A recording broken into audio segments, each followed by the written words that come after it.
어서 오십시오. 어서 오세요. 안녕하십니까. 네, 반갑습니다, 이사님. 전문가 맞습니다. 전문가 맞아? 전문가로 인정. 인정해요? 야. 약간 난 그럴 것 같은 느낌이 좀 있어요. 네, 그래서 이 오후장 쉽지 않다. 저는 이제 그렇게 그럴 수 보는데. 있겠네요. 예. 자, 일단 우리 이사님 이야기를 이제 들어봐야죠. 제 네. 이야기야 뭐. 근데 미국 시장 뭐 좀 빠졌습니다. 다우가 1.6%, 나스닥은 0.26% 상대적으로 선방했고요. S&P 500은 0.56%입니다. 6,830포인트인데요. 와, 나 진짜 6,800, 6,900 요 사이의 지수를 지금 몇 개월째 이렇게 계속 얘기를 하고 있는 거예요. 네. 그냥 계속 여기에 있습니다. 6,800포인트대 이렇게 있는 상황인 거고요. 상대적으로 다우 지수가 더 내려갔다는 부분들은 뭐 이란 전쟁이 계속 지금 격화되고 있는 상황 속에서 경기에 대한 우려가 살살 나오기 시작했습니다. 이제 좀 지나니까 시간이. 그래서 경기 관련 전통주가 많이 포진되어 있는 다우가 빠진 거고요. 기술주들은 그 경기에 그렇게 영향 크게 안 받을 수도 있어요. AI 관련주나 이런 부분들은요. 오히려 이번 전쟁으로 인해서 AI 소프트웨어에 대해서 부각이 좀 되고 있는 상황이거든요.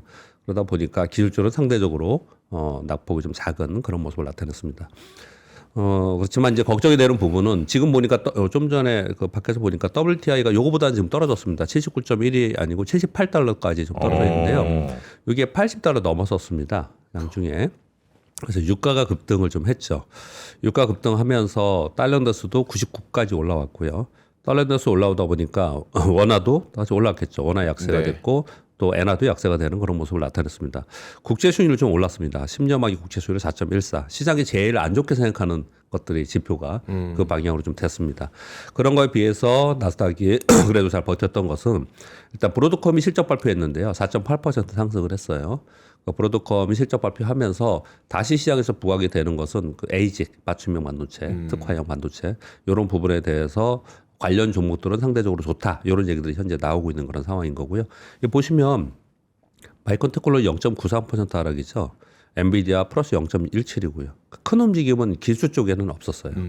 아마존은 플러스 0.98, 뭐 알파벳 마이너스 0.74, 뭐 이런 부분이라서 이쪽 빅테크나 기술주 쪽에서는 큰 등락이나 그런 부분은 좀 없었지만 이란 전쟁의 이제 경기에 대한 이제 부담 그리고 유가가 오르는 부분이 있어서 유가가 만약에 이거 100달러 향해서 간다 그러면 글로벌 경기 침체 나올 수 있다 뭐 이런 얘기들이 막 나오고 있습니다. 그래서 경기 관련주들이 있는 그런 쪽이 상대적으로 약했다라고 보시면 될 것 같고요. 유가 급등했던 것은 이제 두 가지 가장 큰 뉴스가 있었습니다. 쿠웨이트 유조선이 피격됐다는 뉴스가 하나가 있었고요. 그리고 이란이 바레인 정유 시설에 미사일 공격을 했다는 뉴스가 좀 있었습니다. 근데 전반적으로 보면 뭐 크게 오르거나 내리거나 한 부분은 좀 없었습니다. 보시면 다시 또 차트를 제가 차트를 금요일이나 월요일 날 좀 많이 보여드리는데 지금은 제가 매일 거의 보여드리고 있는 그런 상황인데요. 보시면 S&P 500의 일봉 차트입니다. 한번 이게 전쟁 처음에 시작하고 있을 때 빠졌다가 다시 올라오고 이게 그 다음이고 그리고 이게 어제거든요. 어제도 아래 꼬리가 굉장히 길죠. 네. 이걸 보면은 어떤 느낌이 듭니까? 저는 이걸 보면서 참 애쓴다. 라는 생각이 들거든요. 저기 맞추려고 어떻게든 끌어올리고. 예. 그래서 애쓴다라고 제가 표현을 했지만 미국의 시장은 견조한 거예요. 이런 여러 가지 노이즈들 뭐 어마어마한 노이즈들이 나오고 있는데 상당히 견조한 상황이 있는데 또 물론 이걸 다르게 해석하시는 분들 있죠. 이번 전쟁으로 인해서 피해가 어디냐. 뭐 예를 들어서 중동 지역의 원유의 의존도가 높은 아시아 지역이 더 큰 거 아니냐 뭐 이런 얘기를 하는 거고 미국의 피해가 뭐가 있느냐 뭐 이런 얘기를 좀 합니다. 미국은 오히려 좋아진 쪽이 있죠. LNG 수출, 셰일가스 수출 네. 뭐 이런 데가 지금 좋아지고 있는 그런 상황인 거거든요. 그래서 미국은 상대적으로 이번 전쟁으로 해서 뭐 경기에 그렇게 뭐 큰 영향이 있는 게 아니고 오히려 수혜일 수도 있다. 뭐 이런 얘기를 좀 하는데 그럼에도 불구하고 전반적으로 지표 자체가 시장에 부정적으로 지금 움직이잖아요. 달러인데스 오르고 부채수준이 오르고 이런 부분에 비해서 시장은 상당히 견조하다. 이게 차트상으로 볼 때 제가 그냥 전 이제 전혀 모르긴 합니다만 약간 그 등폭 같은 게 좀 줄어들고 있는 상황은 아니에요? 줄어들겠죠. 네, 줄어들고 있습니다 지금. 저러다 한번 빵 어디로 이렇게 한번 가진 않나 이렇게 막 쭉 줄어들다가 예. 빵. 어느 한쪽으로. 네. 와 대단하십니다. 그게 볼린저 밴드입니다. 볼리저 씨가 여기서 나오는군요. 그게 볼린저 밴드예요. 그러니까 이렇게 변동성이 굉장히 크다가 변동성이 어느 순간 줄어들잖아요. 네. 그 이후에는 방향이 어디 쪽이라고 설명하는 게 아니고 다만 방향성을 크게 잡을 거다라고 하는 거거든요. 그 이후에 그걸 이제 볼린저 밴드라고 해서 해석하는 건데요. 지금 미국은 이제 변동폭이 좀 줄어들고는 있습니다. 근데 이거는 오히려 이런 생각이 좀 들어요. 이 전에 이렇게 변동성이 컸을 때는요. AI 버블론 때문에 이랬던 거예요. 네네네. 근데 지금 AI 버블론은 얘기도 안 하고 있고 오히려 얘기도 안 하고 있고 이란 전쟁 얘기를 하고 있거든요. 그러면 지금 질문을 잘 주신 부분에 대해서 우리가 다시 한번 생각을 해보면 미국은 AI 버블론하고 자본 지출에 대한 신용 우려 이게 더 큰 거지. 네. 지금 전쟁으로 시장이 그것 때문에 시장이 막 움직이는 건 아니다. 그렇게 좀 해석해 볼 수 있는 거죠. 네. 다만 이제 요건 있습니다. 이 10년 만기 국채 수익률이 4.14 왔어요.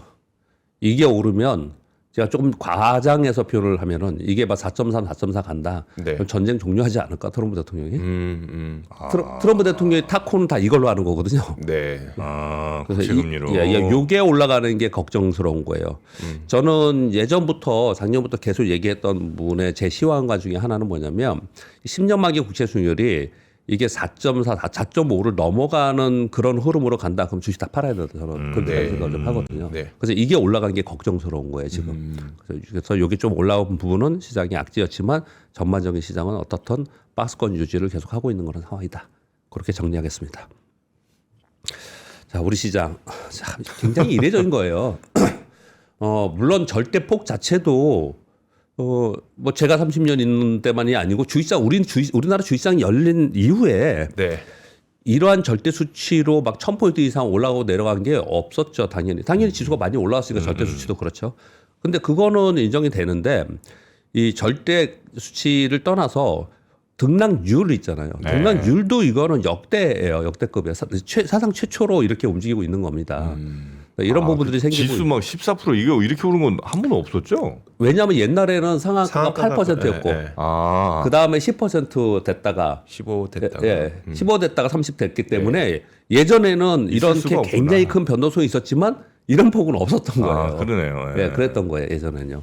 뭐 외환위 그때 예를 들어서 전종목 하한가 있었죠 당연히. 근데 그건 마이너스 8%. 상한가에 제한이 마이너스 있어서. 8%잖아요. 그러니까 이런 폭 자체가 없었던 그러니까 처음 보는 걸 지금 우리가 경험을 좀 하고 있는 그런 상황에 있습니다. 그래서 이례적이라고 표현을 하는 부분은 이제 지수에 대해서 지수 저점에 대한 판단 또는 뭐 그 다음에 어떻게 될까에 대한 판단은 제가 어제 자세히 설명을 드렸기 때문에 지수 자체의 수준, 레벨에 대해서 오늘은 말씀드리지 않고 이후에 어떻게 될지에 대해서 설명을 좀 드리고 싶은데요. 그러니까 이제 이례적이라는 걸 뭐 오늘 뭐 어제 올랐고 오늘은 좀 조정 볼 수 있다라고 여러분들 지금 생각을 하시겠죠. 어떤 분들은 뭐 이제 오늘 또 더 급락할 거 아니냐 이런 생각을 하시는 것 같은데 일단 어제 상황을 좀 아주 이례적인 게 몇 가지가 있었습니다. 보면요. 이 화면이 뭐냐면 아침에 시작할 때 선물이에요. 선물 상한가. 8% 상한가. 8% 상한가는 아니죠. 왜냐하면 지금 우리 주식이 30%니까. 네. 근데 왜 아침에 매수만 있고 매도가 하나도 없잖아요. 그 아침에 왜 이걸 가져왔냐면 왜 선물 거래 안 돼요라고 질문하신 분이 있더라고요. 아침에. 어제 아침에. 네, 어제 아침에요. 이게 상한가였거든요. 근데 왜 8%의 상한가냐? 선물은 동적 가격 제한이라는 걸 적용합니다. 그래서 8%가 상한가예요. 그러니까 어떻게 상한가 시작을 한 겁니다. 네. 그리고 나서 이후에 움직인다. 왜 이런 제도를 썼냐? 선물은 현물보다 먼저 시작을 하죠. 네. 근데 선물이 비이성적 거래량이나 이런 거 진짜 없어서 비정상적으로 막 급등하거나 급락했을 때 이 본장에 영향을 주기 때문에 이렇게 제한을 해둔 거라는 걸 좀 참고로 말씀드리고요. 그러니까 이것도 굉장히 독특하죠. 그래서 독특해서 제가 캡처를 해놓은 거예요. 오늘 방송 때문이 아니고 이게 독특한 거는 capture 두면은 나중에 두고두고 좀 볼 수가 있잖아요. 네. 뭐 제가 요거 캡처한 게 두 가지가 더 있습니다. 하나는 2008년 금융위기 끝나고 2009년도에 3월쯤인가에 삼성전자 상한가. 그리고 08년도에 글로벌 금융위기 때 우리 선물 하한가 종가가 뭐 이런 것들이 있는데 제가 왜 이 말씀을 시간도 없는데 이렇게 드리냐? 굉장히 이례적인 거예요. 계속 이럴 거다고 생각하시면 안 되고. 네. 굉장히 이례적인 상황이 있더니 이례적인 상황이 처음에 닥쳤을 때는 이런 변동성이 굉장히 크지만 아까 정 프로님 말씀 주신 대로 이제는 이 변동성은 점차로 줄어들면서 시장을 결론적으로 말씀드리면 시장은 5,000포인트, 6,000포인트 사이에 만약에 전쟁이 주말 끝나고 또 종료됐다. 네. 그러면 곧바로 위로 올라갈 수도 있게 6,000포인트 위로 올라갈 수도 있겠죠. 또는 아주 큰 사건이 벌어져서 밑으로도 빠질 수도 있겠죠. 네. 그렇지만 큰 사건이나 하면 아주 더 강력한 악재가 나오면 근데 지금에 나와 있는 상황의 흐름으로 이렇게 한다면 시장은 최초에는 변동성을 굉장히 이렇게 크게 줬지만 이걸 경험을 했단 말이에요, 이제. 네. 그러면 빠질 때 막 던질까요? 또는 오를 때 막 따라 살까요? 이제 이걸 본 사람들이 이번 주에 안 그럴까요? 그러지 않겠죠. 네. 그래서 변동폭이 점차로 줄면서 이제 가격의 조정이 아닌 기간의 조정으로 들어가는 그럴 개연성이 지금 있어 보입니다. 우리가 지금 바쁜 게 6월부터 올랐지만 9월서부터 올라서 2월, 1월까지 상승했다가 2월에 2주간 조정을 보이고 그리고 또 급하게 올라왔지 않습니까? 네. 2월에 조정부였던 가격까지 지금 떨어진 거거든요. 사실은. 거기까지 떨어진 상태에서 이제부터 그러면 더 올라가냐 내려가느냐는 이제 이후의 문제이고 지금의 상황에서는 여태까지 지수의 흐름을 보면은 좀 기간 조정에 들어갈 수 있다라고 좀 생각을 하시면 될 것 같아요. 이렇게 표현을 드리는 이유는 이제 전고점을 곧바로 이게 뭐 단기전이 되면 곧바로 또 다시 올라갈 거야라고 생각하면서 거의 막 뭐 따라 산다든지 네. 또는 막 이제 상투 치고 끝났어. 그래서 따라 판다든지 그게 제일 안 좋은 매매일 가능성이 높아요. 이런 시기에는.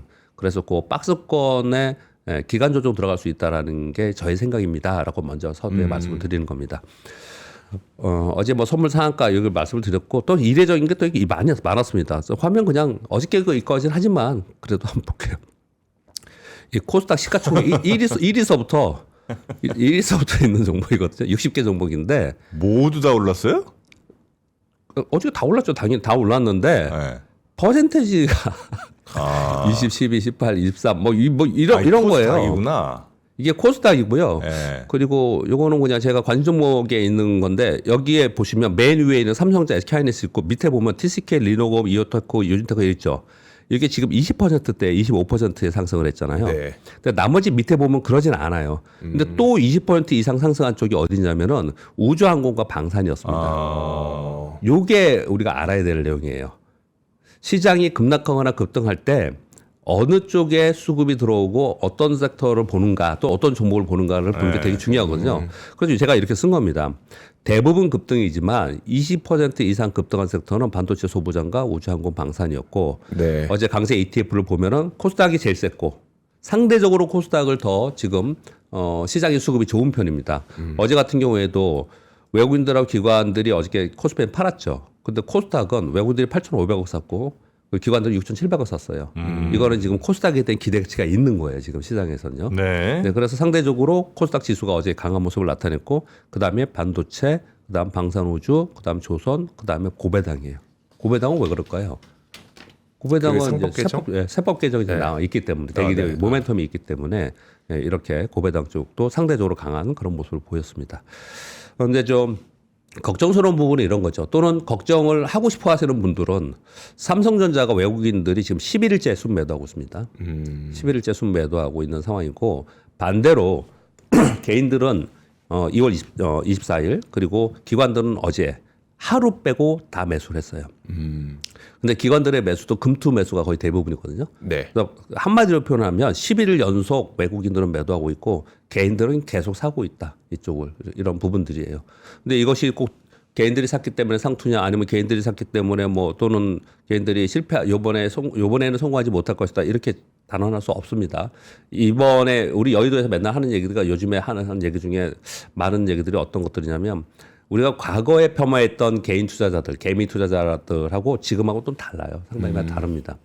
그래서 스마트 머니들이 상당히 있기 때문에 이번에 이 상황이 뭐 결과가 이제 앞으로 봐야겠지만 외국인들이 계속 팔기 때문에 이제 상투 쳤다 이렇게 단언하기 좀 어렵다라는 얘기들이 여의도 일가의 뭐 동의 생각들입니다. 그렇게 네. 말씀드리겠습니다. 어제 코스피에서 거래대금이 약 45조, 코스닥이 10조 돼서 어제도 54조. 보통 한 60조씩 요즘에 이제 거래되고 있는 그런 상황이라서 또 상대적으로 이렇다 보니까 증권주들이 더 좋은 그런 모습을 네. 나타내고 있습니다. 잠깐 뭐 속보 하나 조금 전에 자막이 나오긴 했습니다만 전해드리면 1월에 경상수지 흑자가 133억 달러로 역대 5위를 기록했다 이런 뉴스가 이제 네. 조금 전에 떴었죠. 네. 반도체 수출이 계속해서 좀 좋다 보니까 네. 뭐 무선 통신기기, 컴퓨터 주변기기, 승용차 등등 다 괜찮았는데 역시 뭐 반도체가 네. 제일 큰 역할을 한 것 같습니다. 자, 그렇게 우리 수출 괜찮다는 소식 하나 전해드렸고요. 속보로 제가 방송하는 떠서. 동안 속보 계속 연 이틀 어제하고 그저께 악재성만 얘기를 했는데 이번에는 아주 네. 깜짝 놀랐어요. 잠깐 속보라 그래가지고 지금 속으로 네. 또 못 터졌나? 네. 네. 예, 그 정도 지금 어제 시황하고 좀 설명을 좀 드렸고요. 예. 일단 뭐 여러분 다 아시다시피 지금 미국은 이 전쟁이 길게 갈 거냐 단기에 끝날 거냐 이걸 가지고 움직이고 있는 상황인 거고 그 상황 속에서 전쟁 상황에 대한 뉴스가 나와서 그 뉴스로 인해서 올라갔다 내려갔다 하고 있는 그런 상황입니다. 제일 중요하게 생각하는 건 유가. 유가가 오르면 글로벌 경제 침체 우려가 있다라는 보고서들이 요즘 나오고 있는 상황인 거거든요. 그리고 일부 또 IB에서는 뭐 우리 맨날 웃으면서 얘기하듯이 올라가면 그냥 무조건 막 올라간다 그러고 내려가면 막 내려간다고 그러지 않습니까? 그래서 유가 $100 위로 넘어갈 수 있다라고 또 하는 보고서들 나오고 있는 그런 상황인 거거든요. 근데 트럼프 행정부가 이걸 가만둘 수 있는 상황은 아니에요. 아까 말씀드렸지만 네. 그냥 유가 오르고 그리고 달러 인덱스가 오르는 그런 상황에서 만일 물가가 오르는 것을 반영하면서 10년 만기 국채 수익률이 오르면 낭패입니다. 이게 지금 전쟁의 문제가 아니고 그래서 곧바로 이런 얘기들이 나오고 어제 유가가 위로 탁 튀니까 미국 재무부와 에너지부에서 곧 에너지 가격 상승에 대응 조치를 발표할 것이라는 거 딱 그냥 구두 개입만 딱 했어요. 그래서 위에서 조금 내려온 거예요. 네. 81달러에서 78달러 선까지 좀 내려왔다라고 보시면 될 것 같습니다. 그리고 여러분들 그냥 생각을 해보시면 트럼프 대통령이 올해 선거를 앞두고 있는 상태에서 물론 진위 여부 또는 어떤 이유에서 이 전쟁을 벌였는지 또 어떤 목표가 뭐인지에 대해서 명확하게 지금 얘기하고 있지 않지만 그냥 그렇게 복잡하고 불확실한 거를 자꾸 알려고 하면 너무 머리 아프잖아요. 그러기보다는 그럼 제일 신경 써야 되는 게 지금 물가 부분이란 말이에요. 우리나라는 부동산 때문에 대통령이 바뀌죠. 네. 정당이 바뀌지 않습니까? 미국은 물가 때문에 바뀌는 거거든요. 그래서 물가가 이렇게 더 올라가는 부분을 그냥 둘 수 있는 상황이 아니기 때문에 트럼프 대통령이 어떤 행보를 할까? 여기에 좀 초점을 맞추는 게 지금 우리 상황에서는 지금 가장 관찰할 부분이다 이렇게 말씀을 드리겠습니다. 자, 우리 시장으로 돌아가서요. 아까 정코님 말씀하신 것처럼 이틀 동안 빠진 게 19.2% 빠졌어요. 코스피가. 네. 근데 어제 9.6% 반등했거든요. 근데 공교롭게 19 나누기 2 하니까 9.6이더라고요. 그러네. 네, 9.6이더라고요. 정확하게 절반을. 네, 딱 절반 반등을 한 거예요. 네. 근데 상대적으로 코스닥에 대한 기대감이 있다고 말씀드렸잖아요. 네. 낙폭도 17.9% 조금 작았죠. 근데 반등은 14.1%였어요. 얘는 3분의 2 반등했잖아요. 네. 그래서 코스닥의 기대감이 지금 구간에서는 전체가 앞으로가 아니고 지금 구간에서는 코스닥이 상대적으로 뭐라고 표현할까요? 기대감이 있는 그런 상황인 것 같습니다. 제가 요 수치를 써온 이유가 있어요. 이 수치를 써온 거는요. 우리 그이쪽 분석을 제가 이렇게 많이 보여드리는데요. 이게 코스피 지수이고 어제 제가 지수의 하단을 어느 정도 생각해야 되느냐 뭐 이런 부분을 하면서 이 차트를 보여드렸는데 이 옆으로 가로선 2개 쳐놓은 게 이게 2월에 조정을 보였을 때예요.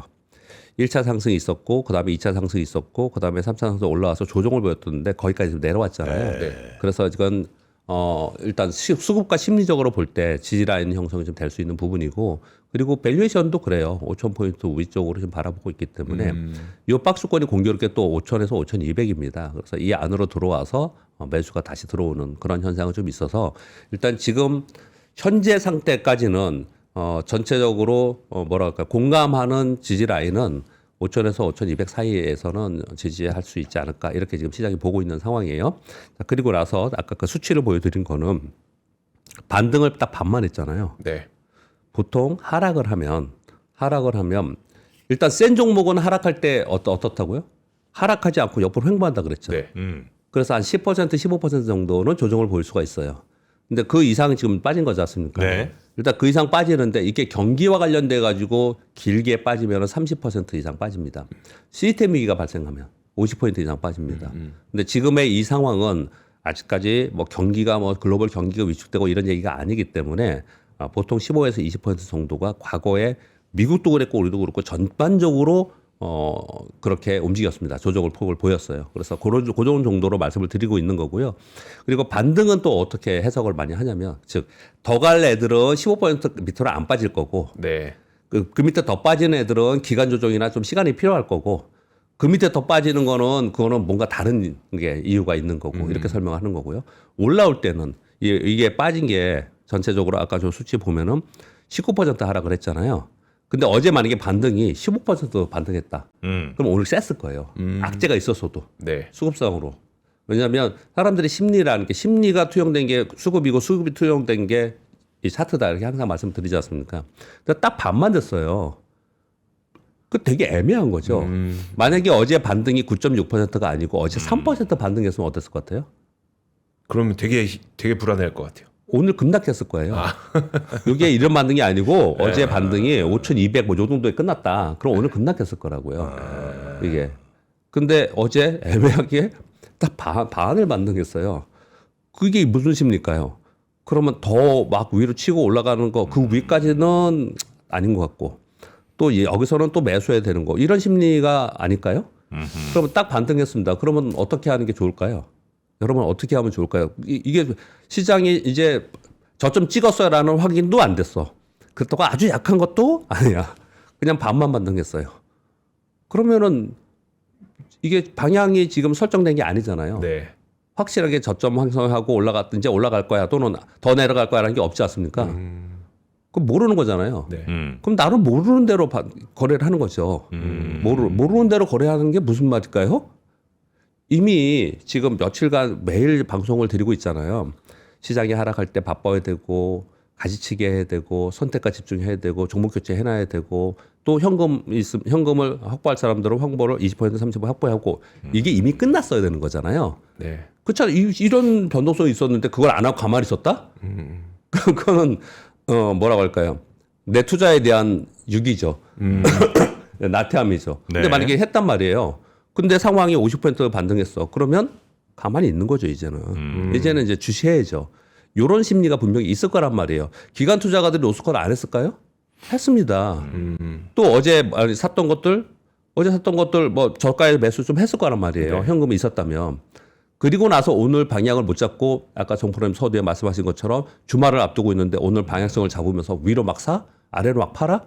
이러지 않을 가능성이 높죠. 네. 그러면서 시장은 변동성을 줄면서 그러면서 기간 조정에 들어갈 이런 심리적 수급이 있을 가능성이 높지 않을까라고 네. 저는 시황에 대해서 말씀을 좀 드리는 겁니다. 근데 그 와중에 3월 4일 기준으로 예탁금이 132조 원이 됐다고 하네요. 엄청나게 지금 계속 예탁금이 지금 증가하고 있는 상황인 거고요. 그리고 어제 이재명 대통령이 지금 증안기금 뭐 10.2조 뭐 이런 거 했잖아요. 그래서 이건 맨날 준비만 한다고 우리 그런 얘기 했었잖아요. 네. 근데 어제 주식시장 급락을 만약에 나타나면 주식시장을 위한 100조 원대 안정 프로그램을 신속 집행해달라 이런 주문까지 좀 했어요.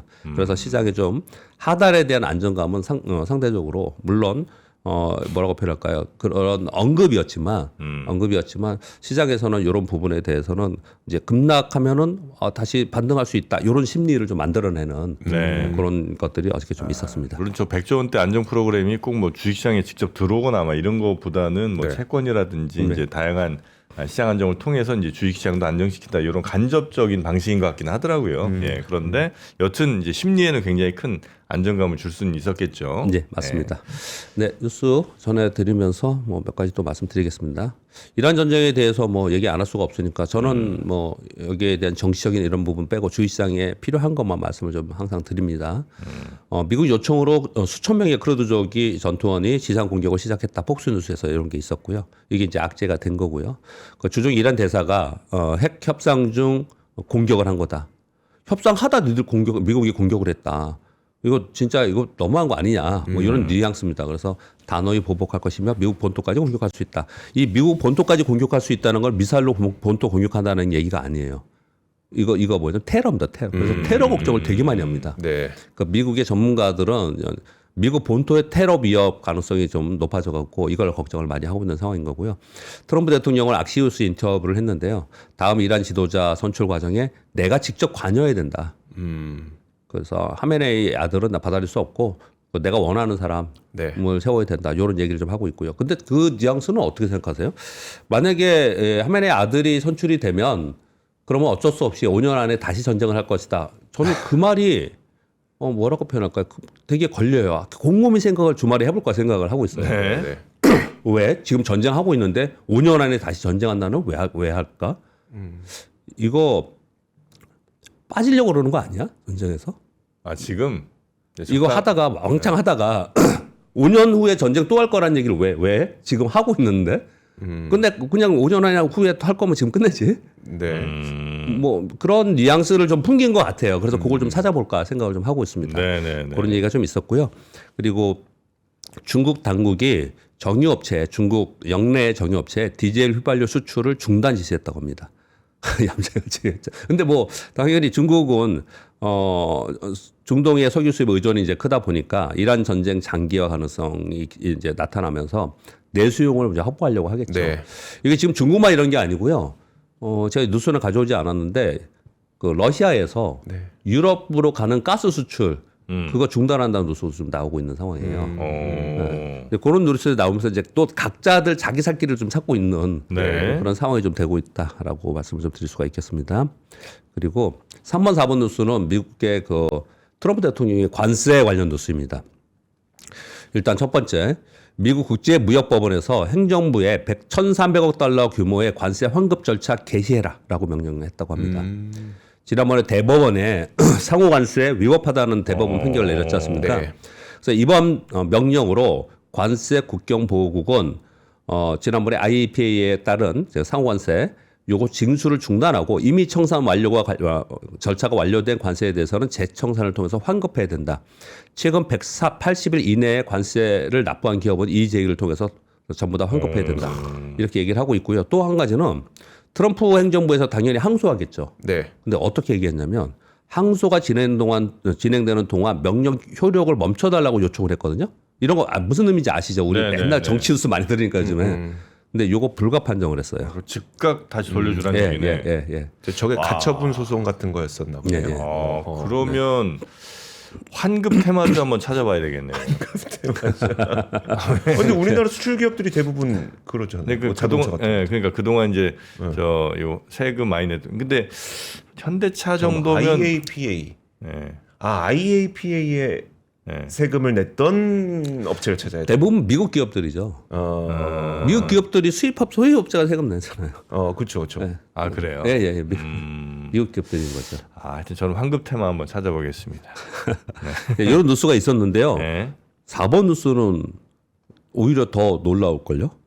미국의 24개 주 정부에서 요번에 요거 상호관세 위법 판결 났잖아요. 대법원에서요.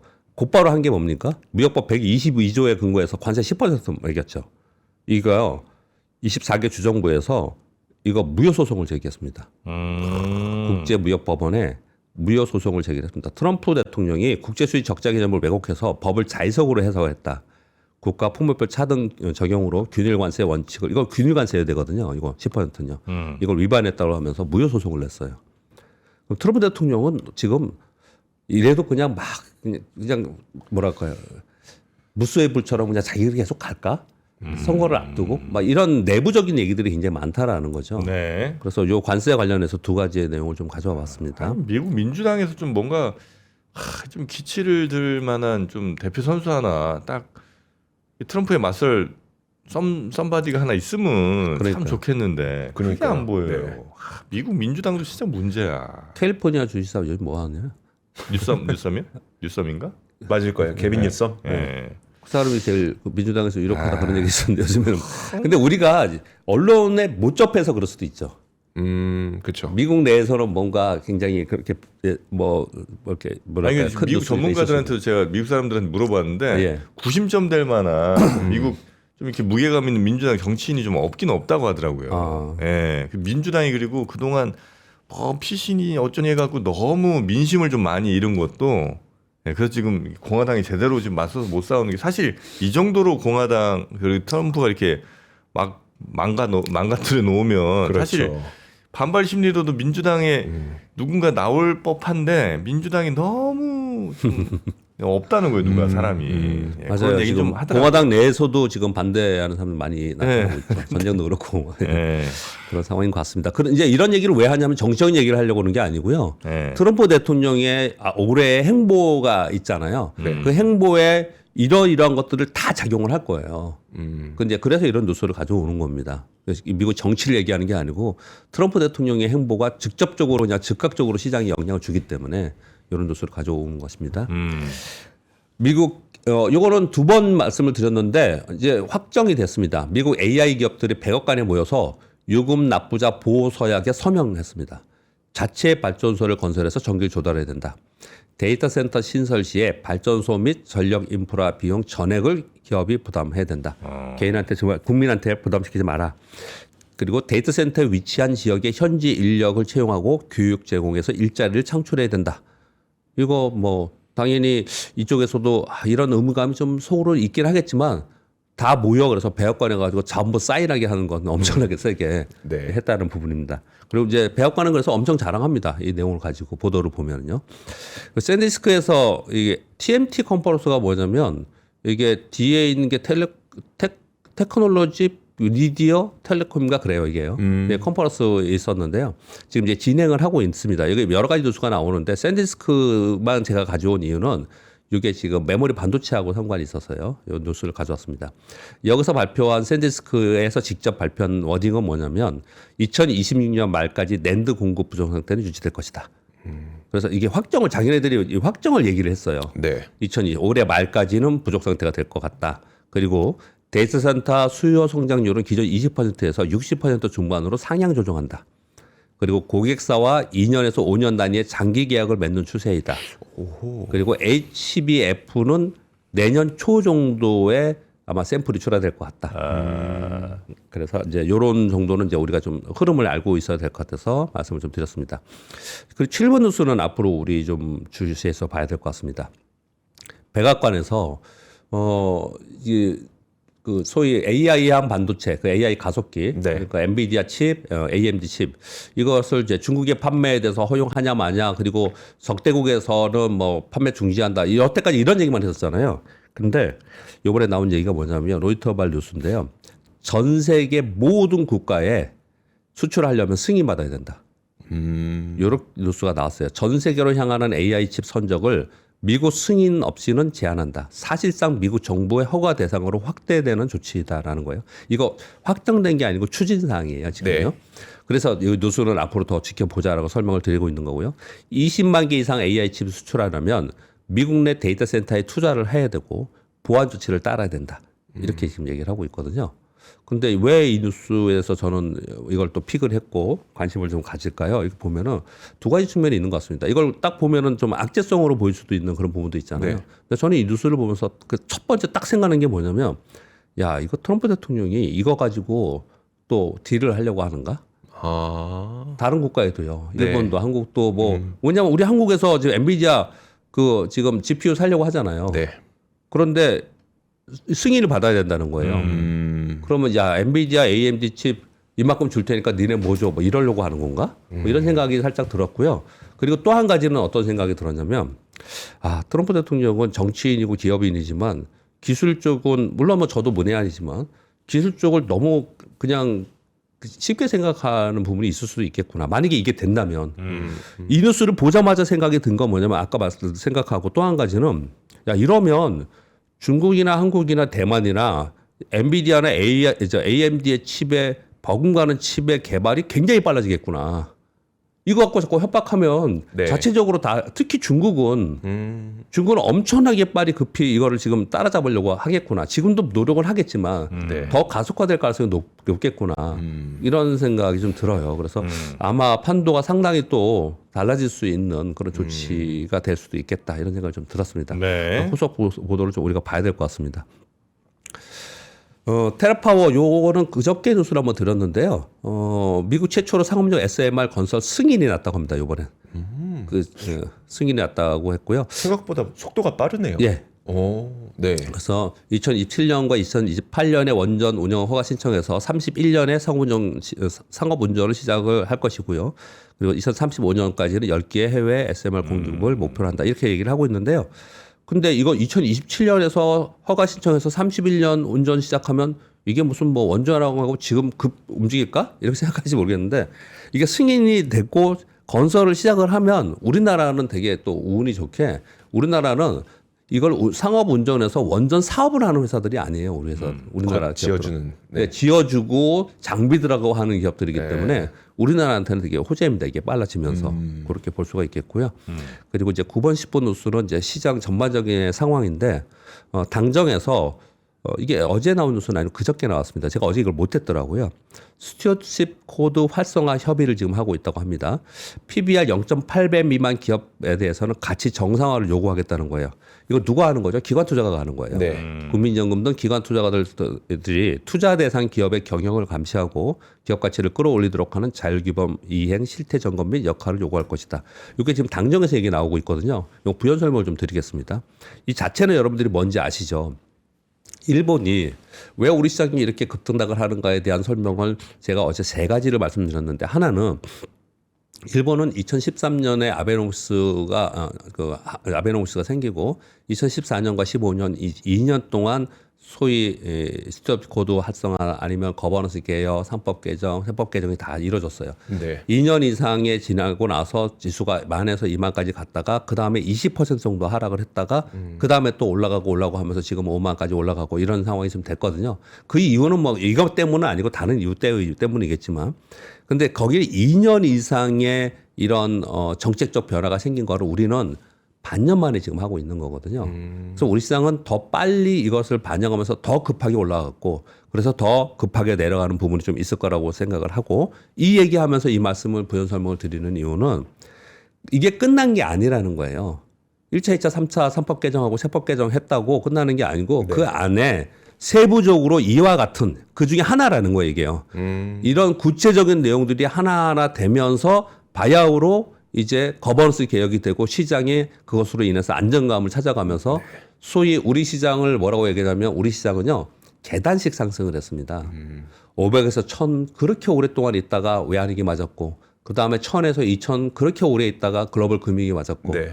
1000에서 2000 위에서 그렇게 오래 있다가 팬데믹 맞고 그러다가 또 3000 가고 뭐 이런 식으로 움직였거든요. 네. 근데 우리가 맨날 부러워하는 게 뭡니까? 일본 시장도 좀 그렇지만 특히 S&P 500을 보면 선형적으로 움직이잖아요. 네. 우리 그 코스트 에버리지 투자라고 하는 그 매매 기법이 있죠. 왜냐하면 계속 꾸준히 적립식으로 계속 사면 나는 계속 적립식으로 사고 있는데 시장은 계속 이게 사선으로 네. 이렇게 오르면 그러면 나는 계속해서 이익 난 상태에서 투자는 계속 하는 거잖아요. 네. 이게 코스트 에버리지 효과라고 얘기를 지금 하고 있는 거잖아요. 네. 근데 이걸 굉장히 부러워한 거예요. 우리나라에서 코스트 에버리지 효과를 누리면서 투자할 수 있느냐? 안 된다라고 여태까지 얘기했던 거예요. 왜요? 계속 이게 계속 뭐 투자를 박스 분할을 피해가 계속 하고 있는데 어느 날 보면 폭락해 버려 밑으로.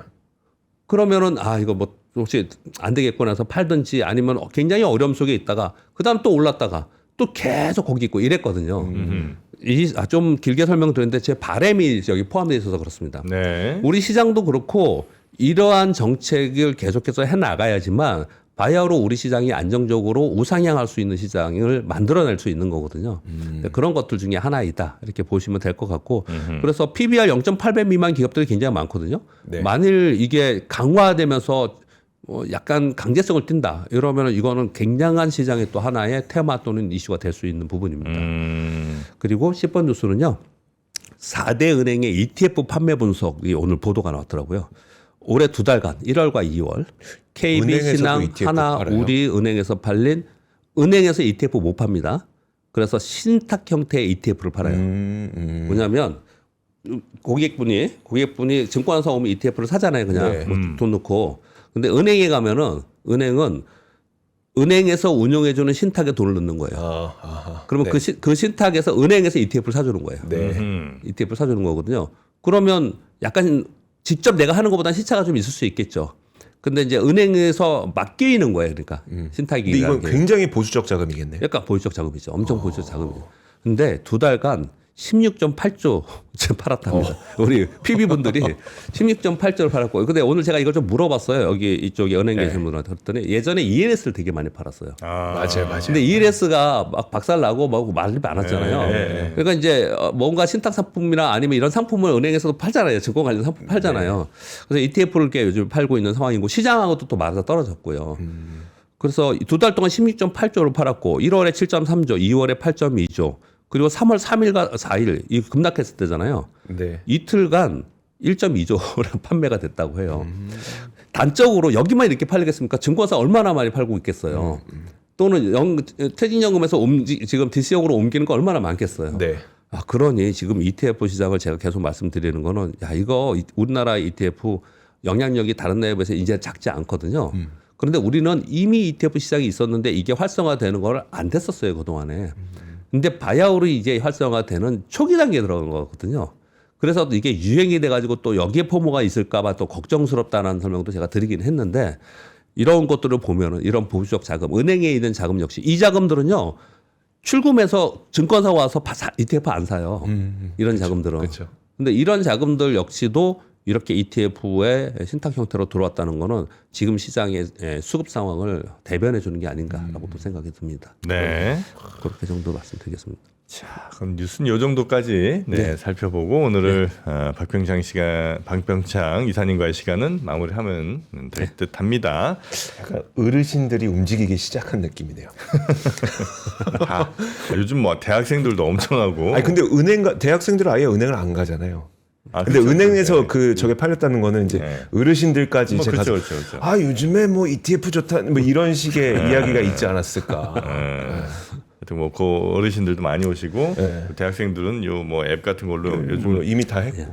코인보다 주식을 더 좋아한다고 뭐 그런 움직임이 있습니다. 이번 주 한 주에 가슴이 철렁철렁하고 막 진짜 이례적이고 말도 안 되는 시장을 여러분 받지 않습니까? 예. 근데 변동성은 시간이 지나가면은 조금씩 줄어드는 게 맞아요. 그러니까 주말에 또 어떤 뉴스가 나와서 다음 주 어떻게 될까 그런 걱정 좀 조금 왜냐면 이미 우리가 경험했잖아요. 이제 한번 맞았지 않습니까? 그러니까 좀 내려놓으시고 주말에 좀 편히 보내시기 바랍니다. 위아래 따져보면 이번 주에 한 30% 그죠? 왔다 갔다 했네. 밑으로 한 20%, 20%. 위로 20%. 와, 하여튼 대단한 시장입니다. 이런 시장 경험하신 것도 소중한 여러분의 투자 또 이력으로 잘 쌓으시기 바라겠고요. 우리 박병창 이사님은 여기서 보내드립니다. 고맙습니다. 감사합니다. 네. 자, 저희가 오늘 아침 라이브 마무리하고 이제 더블 밸류업으로 시황 막 들어가야 할 텐데 지금 얼핏 보니까 우리 주식시장은 넥스트에서 대체로 하락 분위기인 것 같습니다. 아주 폭이 크진 않을 것 같아요. 네, 한 1, 2%이 정도 아마 나오지 않을까 싶은데 네. 시총 상위 종목들 대체로 하락, 그다음에 방산 일부랑 뭐 일부 바이오 요 정도 조금 상승하는 것 같은데 대체로는 이제 하락 분위기입니다. 어느 정도까지 뭐 가는지는 뭐 잠시 후에 저희와 함께 확인해 주시고. 자, 그리고 앙트러프러너십 칼리지 2기가 지금 얼리버드 기간이 3일밖에 남지 않았습니다. 네. 지금 사업을 하고 계시는 분 가운데 뭔가 앞에 장애물을 맞이하신 분들 아니면 새롭게 도전으로 사업을 해보고 싶으신 분들 이런 분들이 사업의 선배들 뭐 두나무, 리디, 에이블리, 패스트트랙, 아시아 이런 유니콘급 창업가들을 직접 만날 수 있는 기간이 앞으로 있겠지만 얼리버드 3일 후에 이제 가격이 올라가게 됩니다. 그러니까 미리미리 신청하시길 바라겠습니다. 네. 앙트로프러너십 칼리지 2기 많이들 신청해 주시고요. 자, 이제 오늘 장 매우 기대가 또 걱정이 함께 되는 그런 장. 네, 잠시 후에 더블 밸류업에서 하나하나 짚어드리도록 하겠습니다. 이주호 기자, 오랜만에 또 고생 많이 하셨는데 또 돌아오셔서 아침부터 이렇게 고생 많으셨습니다. 제가 그 스페인 가서 MWC 관련 내용을 찍어온 거를 어제 저녁 6시에 그러니까 제가 귀국할 때쯤에 딱 업로드를 시켜놨습니다. 그래서 여러분들께서도 압권 MWC 검색하시면 그래요? 내용 보실 수 있으니까. 그리고 또 MWC 전반적인 내용을 또 저희가 하나 더 올릴 거예요. 네, 그것도 기대해 주시길 바라겠습니다. 스페인의 한류 괜찮죠? K-웨이브? 네네. 네. 왜냐하면 그거 따로 얘기해 드릴게요. 그래요? 재밌는 것도 굉장히. 근데 그걸 중국 사람이 하고 있어. 너무 짜증납니다. 자신들이 한국 사람인 척. 네. 그래요? 그 나중에 한번 얘기해 드릴게요. 알겠습니다. 알겠습니다. 자, 이조 기자 고생 많으셨고요. 예, 월요일에 봐요. 저 월요일에 뵙겠습니다. 고맙습니다. 네, 고맙습니다.